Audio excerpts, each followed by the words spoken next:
I've talked about this before and I bring it up whenever I can. Ice is a rock. Sure. Because ice is a mineral. Because a mineral is just a inorganic material that is solid and has a definite crystal structure, which ice does. Water is important for life, but it's inorganic, actually. It would exist here or whether there was life or not. And what that then means is that a cube of ice is made of a mineral, so it's a monomineralic rock. So melted ice is molten rock, lava.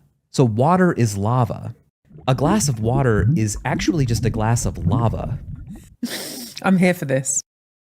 And this is not a joke. Ice won the Mineral Cup back in 2015, I believe. Some geologists all voted on their favorite mineral, and ice finally got the recognition it deserves. Got the prize. I mean, sure, I'm happy with that classification. If the rock people say it so, then I'm happy with it. So what we've established is that water is lava, but also everything that you drink and eat is also water. Therefore, everything you consume is lava. Pretty much.